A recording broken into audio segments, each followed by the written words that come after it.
আজকে দুপুরের অনেক কিছু ব্যস্ত আমরা কাজে। সবাই ভালো আছেন? দুপুরের কাজে সবাই ব্যস্ত। অনেক বাজার সাথে করা হয়েছে আজকে। এই কি আনছো বাজার থেকে বলো? আজকে বাজার থেকে মাংস নিয়ে আসতো। মাংস, মাটন, খাসির মাংস আর কি নিয়ে আসছে? চাউল নিয়ে আসা হয়েছে, ধনেপাতা, কাঁচা লঙ্কা, তারপর তেল, আদা, টমেটো, তেল, তাই তো অনেক কিছু নিয়ে আসা হয়েছে। মানে মাসের এক মাসের যে বাজার সদাই লাগে, তাই তো বাজার করা হয়েছে। চাউল নিয়ে আসা হয়েছে। চাউল কাজে কিন্তু অনেক ব্যস্ত হয়ে পড়ছে, তাই না বলো? তুমি কাজ ব্যস্ত তো না? আমি তো কাজে ব্যস্ত না। কোনদিন ফ্রি থাকি না, তুমি তো সবসময় ব্যস্ত। রিয়ানের পরীক্ষা শুরু হয়ে গেছে আজকে স্কুলের। বাবা আজকে কী পরীক্ষা হয়েছে তোমার? এখন আবার কোচিং হবে, কোচিং শেষ করে তারপর বাসায় আসলো। তাকে নিয়ে গেলাম লাইব্রেরিতে, তার জন্য দুটো জিনিস কিনে নিয়ে আসলো। একটা দরকারি জিনিস তার ড্রয়িংয়ের জন্য, আর একটা হলো ফাইল। তাই দুইটা জিনিস খুবই প্রয়োজন বলছিল, তার চয়েস করে নিয়ে আসার জন্য তাকে নিয়ে গেলাম লাইব্রেরিতে। দুটো চয়েস করছে একা একা, আমি তাকে সাহায্য করলাম। ভালো দুটো জিনিস।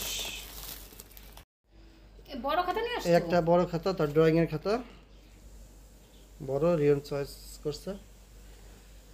আর একটা আছে ফাইল, তার প্রয়োজন পরীক্ষার সময়। তার এডমিট কার্ড, কলম, পেন্সিল নেওয়ার জন্য এই দুটো জিনিস। বড় খাতা লাগতো না তো? বড় খাতা নিয়ে আসছো? হ্যাঁ, বড় খাতা নিয়ে আসছে। দেখছো, তুমি এটা দেখো, দেখতে পারো। বড় খাতা তো আমি দেখলাম। ফাইল আর হচ্ছে ড্রয়িং খাতা। আর ম্যাডাম এখন চা খাচ্ছে। কি চা খাও তুমি?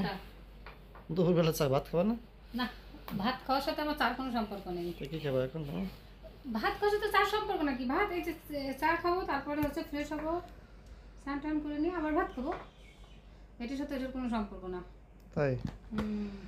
এত অসময়ে চা খাবা কেন? চা খাবার সকালে খেতে পারো, হলো বিকালে। রান্না বাড়া কত দূর? রান্না শেষ হয়েছে, আমি বসে চা খাচ্ছি, স্নান টান করে খেয়ে। ক্ষুধা লাগছে কিন্তু। কিছু খাওনি? কিছু খাইনি। এই যে তোমার আইসক্রিম দিল রিয়ন, একটা আইসক্রিম খেলাম। কোচিং গেছি সকালে, কোচিং থেকে আসছি, এসে গেছি মাদারীপুর ইটেপল, যে বাজার করলাম, দিয়ে গেলাম বাসায়, আবার গেলাম বাজারে। মাংস কোন জায়গাতে নিলে? ইটেরপল। তারপর গেলাম বাজারে। তোমাদের চাল, এক বস্তা চাল, টমেটো, আদা, মরিচ এগুলি কিনে, তেল এগুলি কিনে আবার পাঠিয়ে দিলাম বাসায়। তারপরে একটু কথাবার্তা বললাম, একটু আড্ডা দিলাম, তার বাসায় চলে আসলাম। তো তুমি আমি খাবার দাবার দিতে পারবে? এখন একটু দেরি হবে। না, দিয়ে দেবো। ঠিক আছে।